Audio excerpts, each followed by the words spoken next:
A major update on the vote total in the state Senate race between Senate Leader Phil Berger and Sheriff Sam Page. Good evening, I'm Chad Silber. And I'm Julie Luck. Election officials in Guilford and Rockingham counties tell WFMY News 2 that they have not received any military or overseas ballots that still need to be counted. Some could still come in before the deadline tomorrow at 5, but it's unlikely there will be enough to change the outcome of this race. 2 Wants to Know's Ben Briscoe explains what happens next in this highly watched race. Up until now, the next date to watch in this was tomorrow, March 12th, when those military ballots are due. But now that we know that is unlikely to change the results, all eyes turn to March 17th. That's the next deadline for Senator Phil Berger to request a recount. Something he is allowed to do because the vote is so close.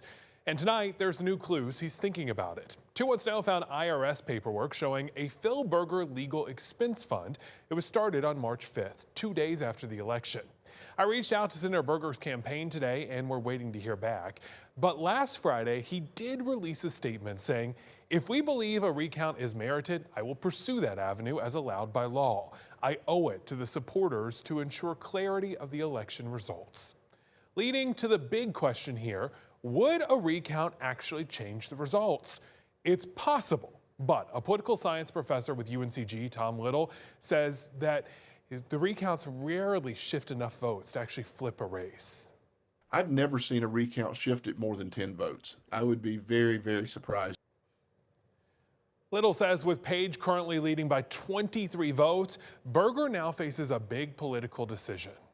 He has to decide, do I want to go through all this when the chances of winning are not very good? And that, for a sitting presiding officer who's as powerful as that, may not be a really good look. It may look a little desperate. Of all the things he's done as Senate President Pro Tem, would the last memory be of somebody grasping at straws?